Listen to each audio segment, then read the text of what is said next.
Greetings and salutations, listener. It is I, Eric J. Chucky, joined as always by the boy. Hey! This is the Two Nerds Podcast, and tonight we're talking about TLC and barricades. It did kind of become that, huh? So this was, with the exception of some unfortunate, unforeseeable things, the story of this night on the whole was really good pro wrestlers being given terrible creative to work with and making absolute, what did you say, chicken cordon bleu out of chicken shit? Yeah. That was specifically referencing what Rusev has been doing with this angle. But this was a show. Well, none of the storylines in the show made any goddamn sense, but the wrestling was, for the most part, really good. Yeah, I would say when the wrestling was actually happening, it was really good. Yeah. Obviously we want to go into more detail, but just, I wanted to get that theme forward, because it's going to come back a lot. Shall we go down the matches? I think that's probably the best course of action. We started out with The Revival versus The New Day in a ladder match for the WWE SmackDown Tag Team Championship. This was one of the better Revival matches I've seen. Scott Dawson only fucked up 3 spots. That's a new record for him. It was fine. The wrestling was fine. Even they tried to make the best of their fuck-ups.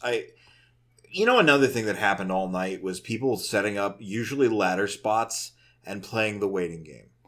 Yeah, it was. That was one of the only bits of consistent criticism about the wrestling as a whole, is that TLC, perhaps in some ways, should be a spot fest, given that the whole point of the pay-per-view is a spot fest match. But it felt really spot festy. It felt really unconnected and disjointed at times. All of the pro wrestling happening was good, but there wasn't a lot of, in many matches, some were exceptions, but in many matches there wasn't a lot of consistent psychology going through the match. There were a lot of issues with flow, too, especially in the matches that included weapons.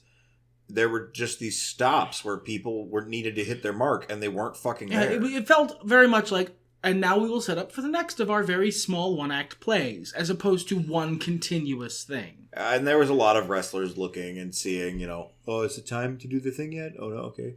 Oh, is it time now? And it's like, all things considered, it's not that long, but when it keeps happening like that, it really sucks the energy out of the match.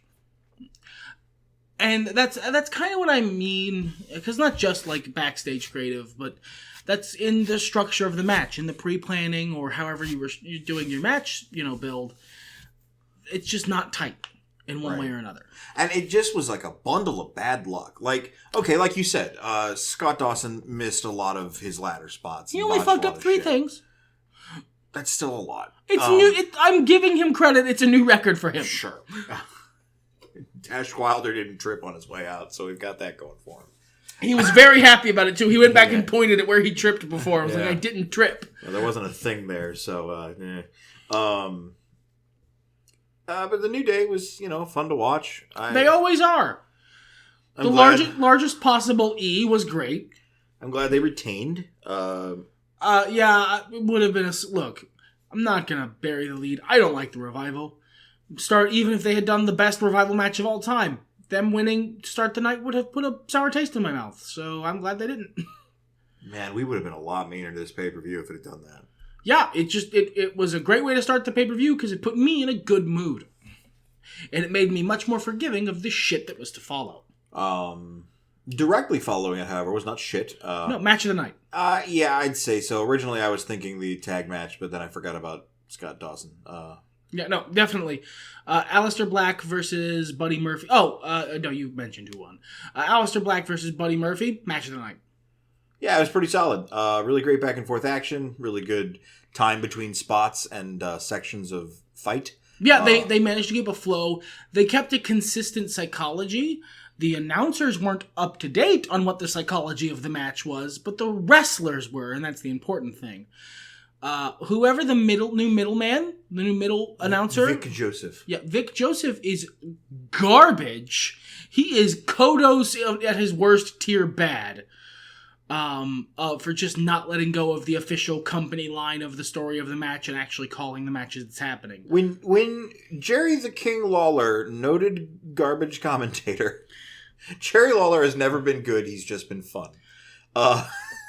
You has to call you out on Stop. What are you guys talking about his jaw being injured? He can't breathe. His nose is severely broken. Aleister Black's nose is severely broken. Oh, yeah. It was like... He absolutely fucking wonked the thing sideways like 4 minutes into the match. Yeah, there's blood shooting out of it. It was really cool.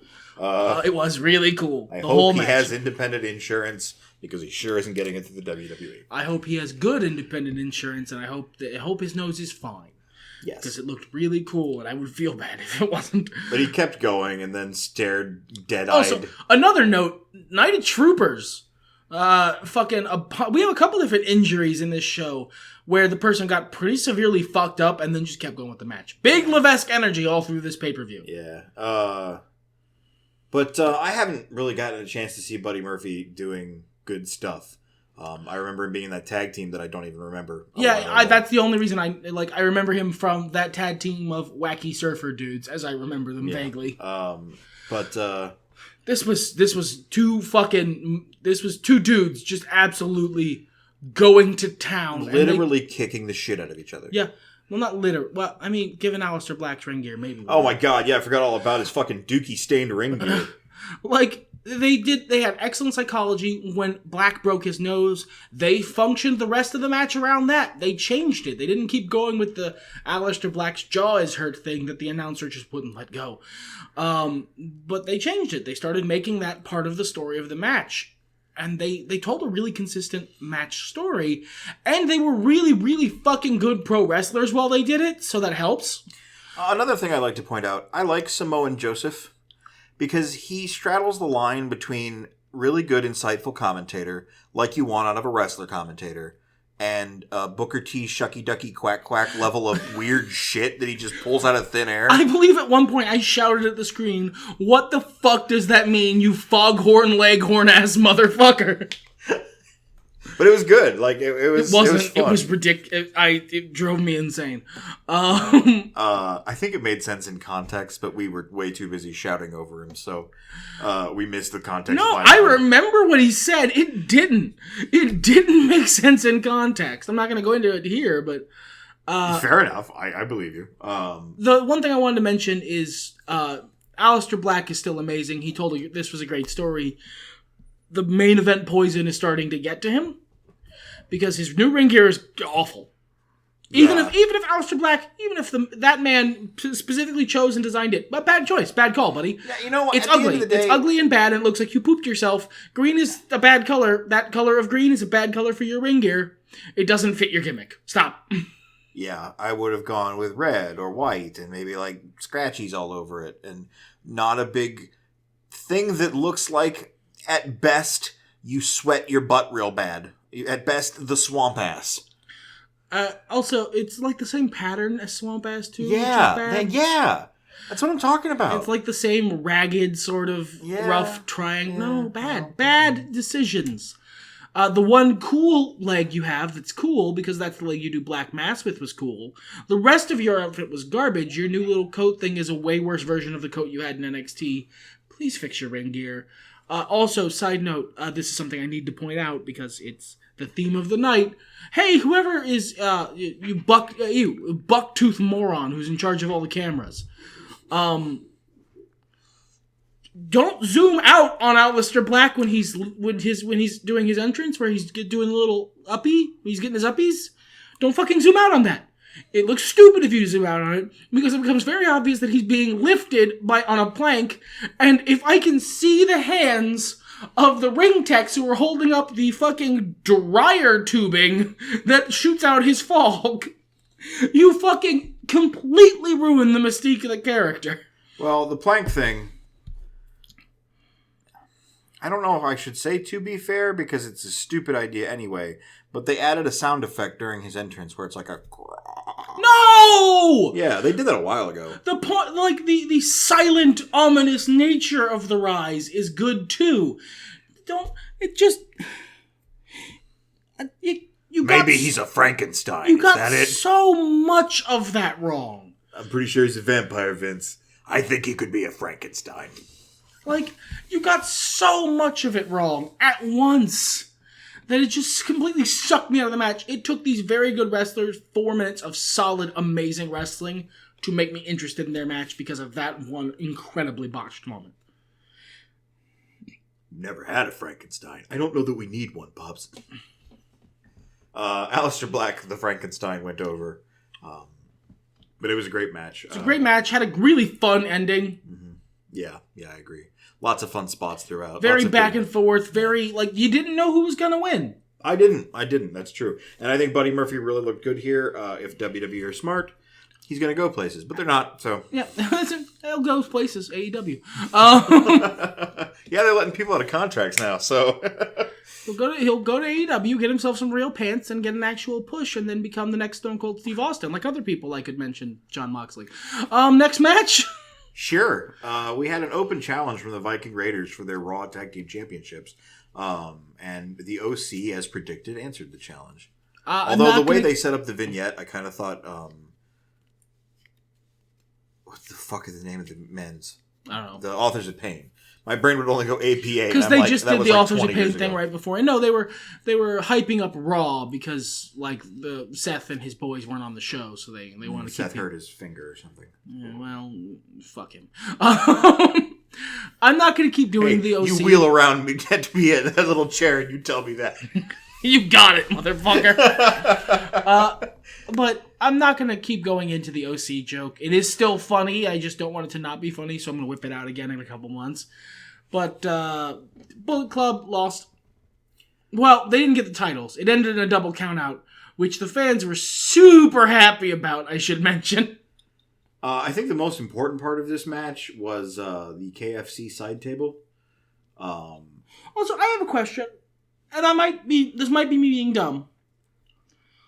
But this is something I should know having watched wrestling for like 20 years, so it might be me being very stupid. Preface. If someone's doing a 10 count, and someone who's in the ring leaves the ring, that resets the 10 count. They didn't tonight. If the man who left the ring wasn't a legal man in a tag That's match. probably what it was. Yeah. It probably was that particular Raider wasn't the legal Raider. Yeah. Anyway, Tokad, Razor, or whatever their fucking names are. No, those are the Authors of Pain. These guys are Fjornian and... yes, Jorg and Bjorg. Okay, fair. No, they're Eric Snorri Snorringson. They're very good. They're fucking amazing. I'm making a joke about me, not them. I'm glad we're back in the era of fat guys what can fly. I've been enjoying that a lot. It's always so surprising. Even once you've seen it a bunch, it's just, wow! Look at him go. He's very athletic for a larger gentleman. Anyway, it's a very important KFC table. They would not shut up about, but I didn't care because they cut to it 12 times. I like chicken and the plants they had over there. You just eat their fucking chicken. The plants were having such a good evening. We've got some fans here. No, you don't. You have some fucking plants and their teenage daughters, near as I can tell. God, I hope anyway. If not, those plants should maybe get some investigation because those ladies look a little young. Well, you know what? Jungle Boy and that other dude are super young looking, so... That's fair. What do I know anymore? I've officially become that old where I see someone who's like 25 and go, what are you, 12? Because, remember, as you age, your yardstick for what does a normal, healthy, young adult look like is you. And that doesn't change. No, yeah. So even when you're 45, I am 20 is what your brain goes. So when you see someone who's actually 20, your brain looks at them and goes, fetus. Their faces are so shiny. Where did you build this android? Anyway, the motherfuckers went through the table. I'm sad they cleared off most of the potates and gravy, but... Yeah, I mean, Carl Anderson still got himself some potato-ass, and I appreciate that. Yeah. But I am shamed by the Viking Raiders. Vikings should know better than to clear off the table before you smash someone along it. Come on, guys. Or should have at least taken some of the chicken. Take the chicken. It is your spoils. Your spoils of war. Yeah. They even had one of the announcers was going on about how, it feels bad to walk away from a match without the spoils of victory. And, this is fucking bucking a chicken right there. Which that's another thing I liked is when the plants got up, when they came and got the table, homeboy grabbed the bucket of chicken. Yeah, both plants grabbed 2 buckets of chicken each. The sides were left abandoned, but the chicken was saved. Which, alright, so question. You're the plant. You're eating some chicken, mashed potatoes, and gravy. You know that the table spot is coming. So you have to plan what was this match, 8 minutes? So you have 6 minutes to eat taters and gravy and chicken. And you need to look like you're enjoying the match while you do it. So you can't just wolf it down. You have to prioritize certain sides. What do you go for?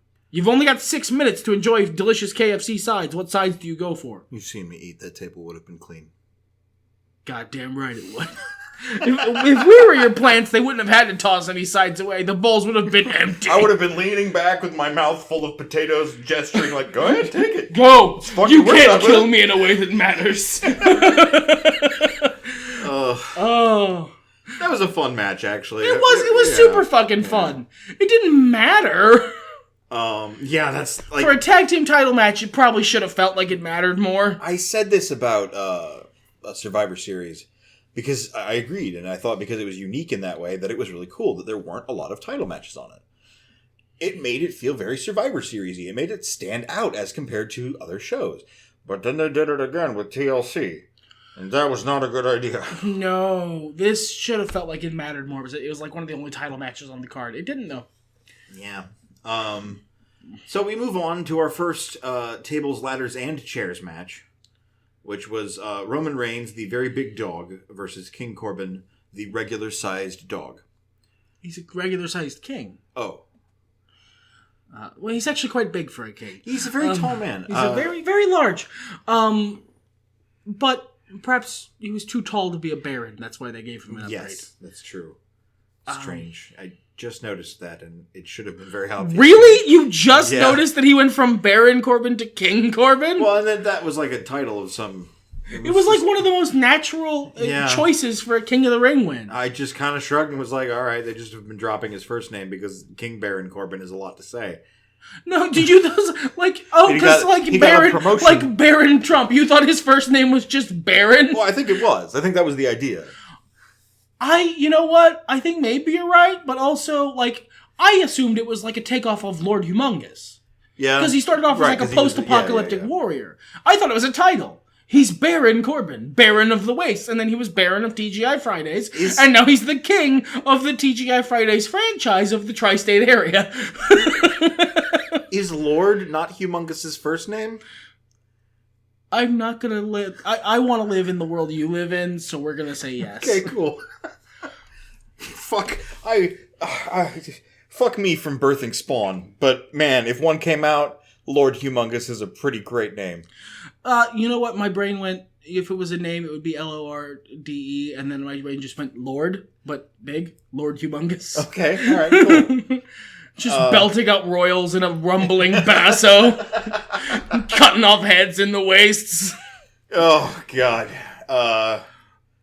Anyway, this is a match that occurred. This was not a great contest between these two. Look, I know this is a wrestling pay-per-view and everything, but if you don't put a fucking Lord Humongous with Lord's head shooped on the thumbnail, I'm going to be very upset. I'm saying it on the podcast so that now you have to. I am not going to do that just to spite you because I said it on the podcast. This match didn't fucking matter. And they carried it on through the rest of the fucking show. It was the final spot of the pay-per-view. This match and the other match that were more than 20 minutes were the matches that would not die. I got bored as fuck during this match. I was on Reddit. Same. Yeah. And I love King Corbin. I have really turned around on the manager, the now manager of the franchise owner of the TGI Fridays. He's really moving up in the ranks. King Corbin he's really fucking good at this gimmick. Yeah. This is the best utilization of the King of the Ring gimmick since Booker T. And now, mind you, this entire build has been fucking stupid. Yeah, that's the thing. It's a really god-awful build, and it sucks the energy out of it for me because I love King Corbin, and y'all know I'm a Roman Reigns apologist, but it's still nice to hear the crowd cheering for him. Yeah, dude, he's over. Yeah. He's just regular over now. Wow. That's never not gonna be weird. But I don't care about this. I don't care. Look, part of the reason I don't care about this is because there's a universe where this ends in a Kennel from Hell match again, and I don't ever want to go to that dark, dark place. That's part of the reason why I now care about this. I had not considered that. No. Why would you want another one? Not to the dogs, that's fair. Not to the poor dogs, who were just confused and peeing everywhere. And pooping everywhere, and it's just, don't eat a chihuahua, that was weird. And racist, and just, no. But, like, this is a bad, like, I get it, a big dog, but buddy... King Corbin, I think it is actually in character because one of King Corbin's defining features is that he finds one thing to make fun of about someone, and then is just that. That's the thing. I mean, he's just, oh yeah, tiny hands, Joe, you got tiny hands. And that's the only joke he has. He comes up with one joke, and then that's it. I think that he's just your high school bully. Like, yes, that is the exact energy. Yeah. The high school bully only needs the one joke because he just says it over and over and over again until it grinds into your spirit. Yeah, until you snap and start swinging at people with a pencil or trying to break a guy's arm or... Anyway, so there's a bunch of interference at the end of the match, and King Corbin ends up winning because like 5 guys come out with their burgers and fries. Actually, it was like 9 guys. Also, they killed the timekeeper for no reason. This was not addressed. Yeah, you know what? Yeah, they never did fucking talk about this. So, I think everything else in this pay-per-view might have been stupid to make us forget. Like, Roman Reigns was kind of winning. Then Dolph Ziggler comes out, and they attack Roman Reigns and knock him over.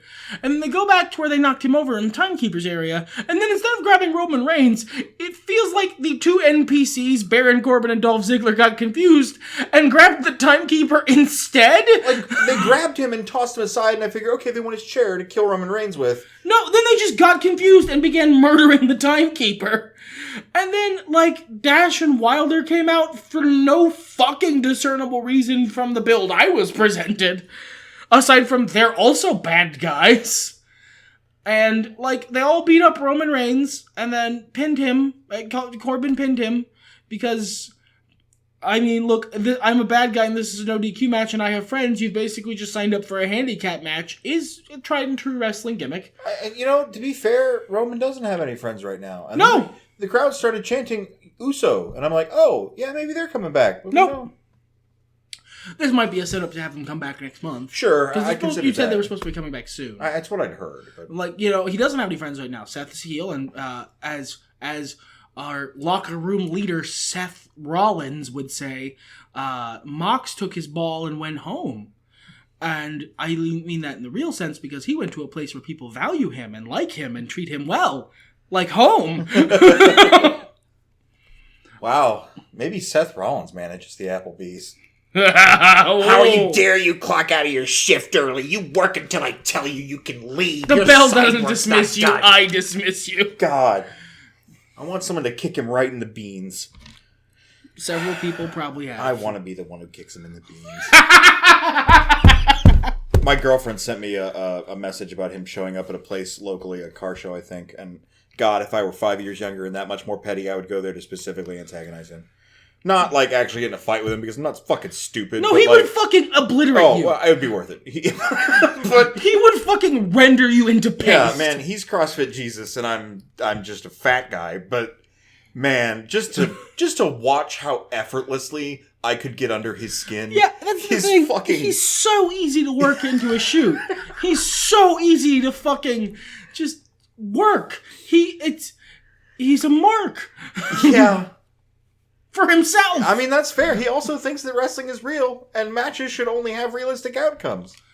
Oh, God. Why did you have to... I forgot about that one. I just want to make sure the world never stops hating Seth Rollins. Anyway, the next match happened. Yes. God, I liked this until it committed to not being good. I found parts of this entertaining because Wyndham Rotunda is an incredibly entertaining performer. Oh God, he was amazing. And Mike Mizanin was doing his job. Spork thinks he was overacting. I disagree. I think he was doing the exact level of acting this specific gimmick requires. I think The Miz overacts. I think that might be just part of his gimmick, but the man, I'm an overdramatic bitch, and this guy's, I got nothing on him. He's a diva. He is. He stares off into the middle distance and delivers soliloquies about family and fatherhood. Yeah. And like he's in a fucking Fast and the Furious movie. I think that was the exact acting required for this gimmick. But Bray Wyatt and nothing else, we both agree, is great. I just would have rather him taken it a little seriously. Like, you're already operating in a world where a silly TV show clown man and his puppets are stalking a guy, and he can't even be legit scared. Man, even the hated Seth Rollins crawled into a corner and screamed his wiener off when The Fiend approached him. Whereas The Miz is leaving fucking weird dolls in his fucking baby's crib and photoshopping pictures of himself into his family, and The Miz is like, I will defeat this monster. I will strike out, and he has defied my family. Well, he wasn't fighting The Fiend. He was fighting Bray Wyatt. Yeah. He was fighting Bray Wyatt, clearly not taking The Miz seriously. Like, that was the overall story of this match, is that Bray Wyatt literally does not give a shit about The Miz. Not even serious enough to put on his real ring gear for the match. It was, The Fiend was busy with Daniel Bryan. And I felt like Bray was portraying that he was trying to coax something out of The Miz. Well, yeah, that's been his gimmick the whole time. Yeah. He's an agent of change yes. to give Bray Wyatt a title that I think he deserves. And for me, that means something. But then everything went stupid, like real stupid after the match ended. It was already walking a thin tightrope for me. For you, it had already fallen off. Because I know what it's really obvious what the Bray Wyatt wrestling thing is. Bray Sure. Wyatt wrestling is Bray Wyatt. The new children's host thing is really goddamn fun because he doesn't break character. He's still the wacky children's host. That's fun. But it's really obviously a way to let that wrestler have matches that aren't squash matches without having to rework the Fiend into a wrestler who doesn't have squash matches. This was my concern. It's lazy. This was my concern when The Fiend came out, and as wild as I was by him, I may have even said on the podcast, you started really high. I remember we specifically said this was amazing. Please don't fuck it up to and including trying to have him squash people too hard. You have to start him strong, but he needs to be a strong but believable. He needs to be the Undertaker, not Goldberg.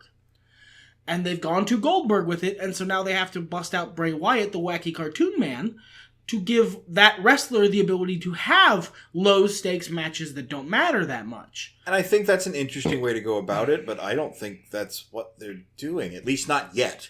It's very Finn Balor and the Demon thing, and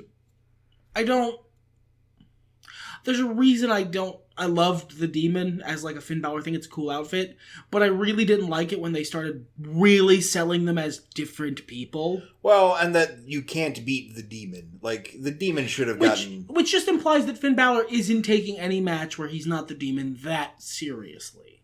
Well, and like, man, you can sell that. You can work that, because then you can have him backstage after he's been the Demon, and he won, but at what cost? Like, he's in a bad place. He's got to be alone for a while. Yes, you can sell that.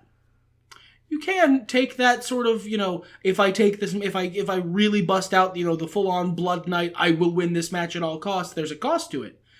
Not to toot my own fucking horn, but I used to E-Fed, I did that exact gimmick. Sure. But they never do. They never commit to the other half.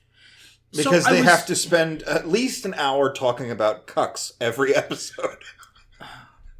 This was a fine wrestling match. It was fun. Bray clearly wasn't taking it seriously. It was less than 7 minutes. This was clearly, Daniel Bryan is wobbly, so let's not take any risks with our Daniel Bryan. Let's have him fight The Miz instead.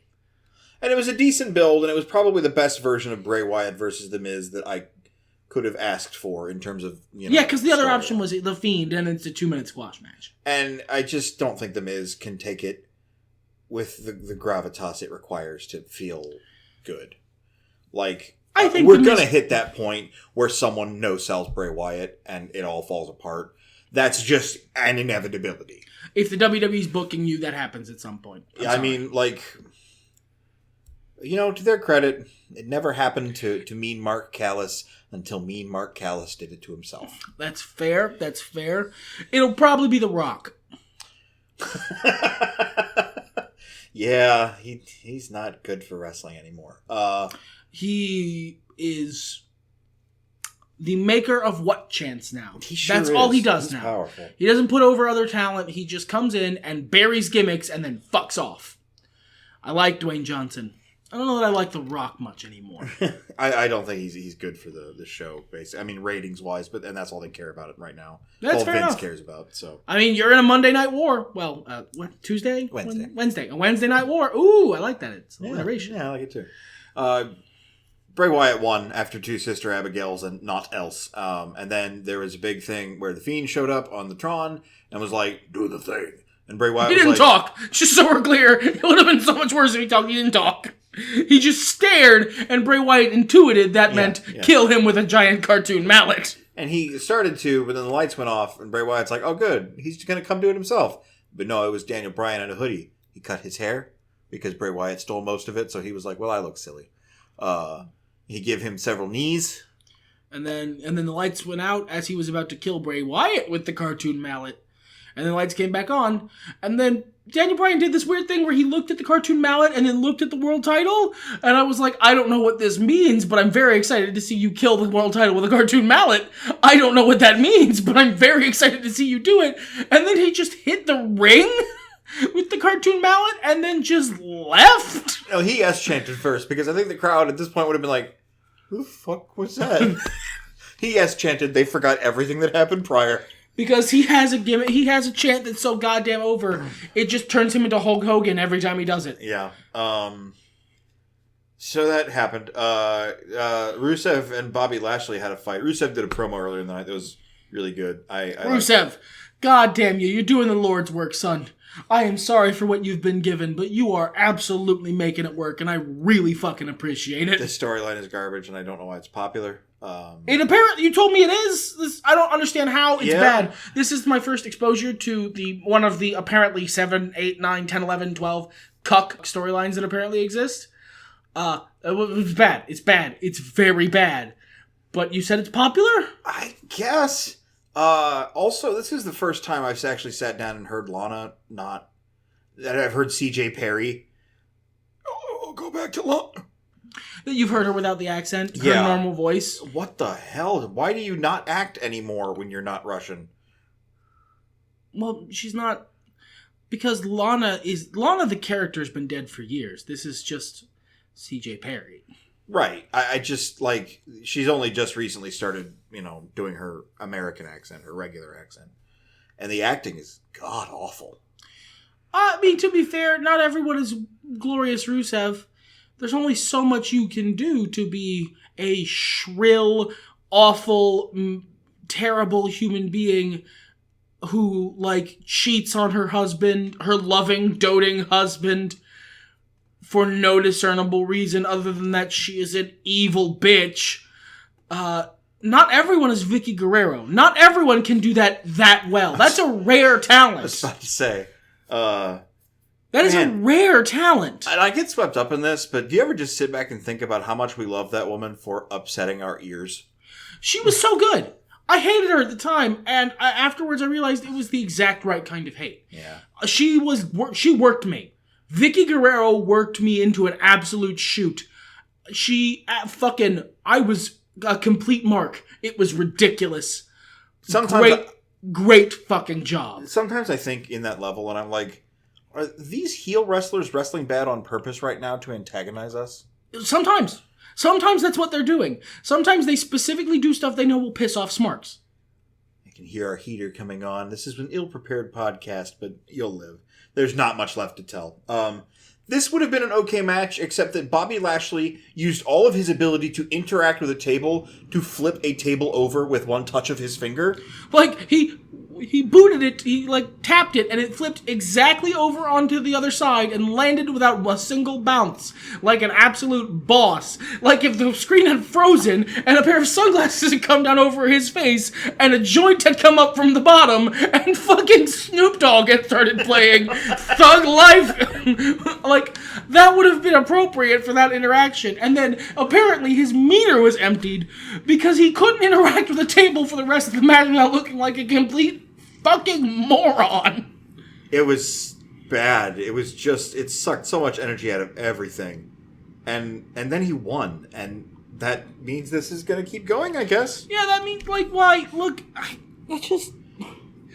I'm not in the mood to try and get into the mind of a person who likes this gimmick, because I think the person who likes this gimmick also likes a lot of other forms of entertainment I don't understand. Man, let's go back to Vic Joseph here for just a second. Vic Joseph. He was unnecessarily invested in this match. Like I said at one point, I think Vic Joseph's wife cheated on him in real life, and he is projecting it all onto Rusev right now. I mean, because he was rooting for Rusev like Rusev was the fucking Gipper, man. He was rooting for Rusev like Rusev was Captain America fighting Thanos. It was he was invested. I thought I wanted to face commentator again, but I don't think I was ready. I don't think anybody was ready. I don't feel like, because he wasn't a face commentator the rest of the night. It's not like he was that invested about everything. Yeah. He was that invested about specifically and only this match. Anyway, we're going to be brief about the next match, at least in terms of the content of the match. It is Sunday night as of this recording. We don't have a lot of information on the exact situation, but it appears that Kairi Sane was injured early in the match. It affected the match. Whatever happened, she lost her step violently, and there was a lot of waiting around in the match, a lot of spots that didn't look great, a lot of weird shit that happened.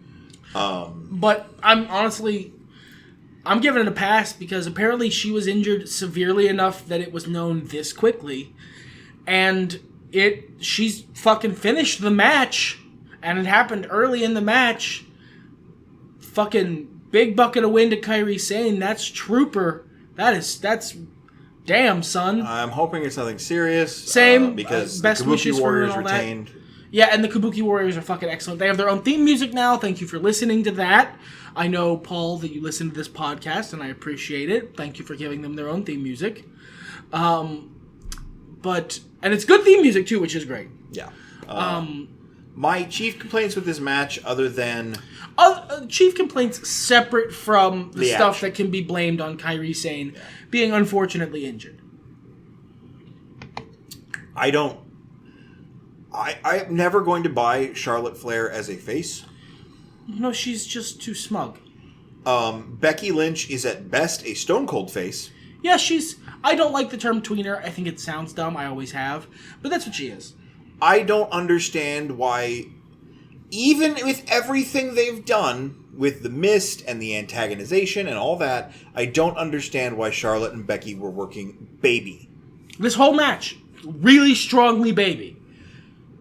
Because I kept finding my energy going, all right, Asuka and Kairi are going to get this, and it's like, wait, no, that's not what the energy is. What the fuck is this match? It's just really mixed signals because, well, one, I think it's because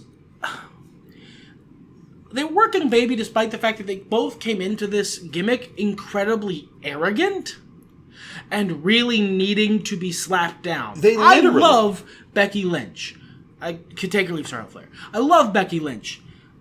But if your main champion can look at the tag team champions and say, I can take you both on in a handicap match and win, there are two options from that decision that you've put in that person's mouth to have them say. One, your main event champion's an arrogant doucher, or two, your tag team division is a fucking joke. There is no good ending from that match. Unless the person is a heel. Yeah. If the main event champion, if the women's champion is a bad guy, is a heel, and the tag champions are faces, then you get to have a fun comeuppance where the heel gets beat down for their arrogance. But you've swapped it. You've made the tag team she's trying to fight not as in, they're coming for me and I have to fight, I have to survive. She challenged them to a handicap match fully in the expectation that she would win easily. You can't have them win. And then they team up when they realize they can't, casually BTFO the tag team champions in a handicap match. And they clearly have problems as a tag team. They're not, that's the idea, right? They can't then win that match because then your tag team your tag team division is a fucking joke. If two people who actively hate each other and both believe they could probably beat your tag champ solo manage to beat them in a tag match, that's just a really great way to bury your tag champions. Yeah. So the only good ending from this is the Kabuki Warriors winning, and then you have them working heel the whole match. Like, literally tying Becky Lynch to the train tracks heel. Which was great, by the way. Never mind the fact that they opened this match tossing Kairi Sane back and forth between the announce tables like a hot potato. You've fucked the energy of this match all up because the build doesn't make any sense. Yeah, the psychology was all over the place in this match. I didn't know. Again, good wrestlers, bad creative.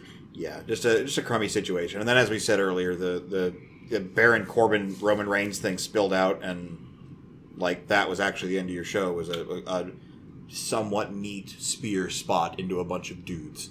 It was tables, ladders, chairs, and barricades. Two separate people in two separate matches got hit with barricades. I like that. Yeah, Rusev disattached. He took it, and then it went through it eventually because that's how that works. Yeah, Rusev found an unattached barricade and picked it up and walked it into the ring and fought with it and then got thrown through it. Roman Reigns pulled like a full-on Braun Strowman, ripping a barricade off the stairs and fought with it at the end after the last match. That's fun. Yeah, if it was attached to an angle that was good, I might have cared. But it's not. And if it didn't... I love both the guys in that angle. That angle's bad, I'm sorry. If it didn't undercut the end of the main event, that's kind of the thing too. Is a lot of people online are mad that the Kabuki Warriors did get a chance to celebrate, but it would make sense if they were heels that you wouldn't want to give them a chance to celebrate. Yeah, you don't want the heels to celebrate too much. That sends the fans home angry. You want to send the fans home feeling jazzed up about the show, both fans watching and fans in the arena. So the big brawl, and there's a cool spear spot. That's where the end, because then the fans are, if not happy about the result of the last match, where the presumptive heels won, then they're at the very least psyched about the ending, putting aside that it's attached to a garbage gimmick. Yeah, you're mad because the Kabuki Warriors didn't get a chance to celebrate because they should have been the fucking baby faces in this scenario. This was just an awkward, fucking weird pay-per-view where a lot of things happened and no one seemed sure why, except Daniel Bryan, who struck the ring with conviction. Yeah, he hit the ring with that cartoon mallet with all the conviction of a man hitting a nail into a coffin. And yeah, it was about the end of that pay-per-view's goodness, so here we are. Tables, ladders, chairs, and barricades. Everything's better when nerds talk about it.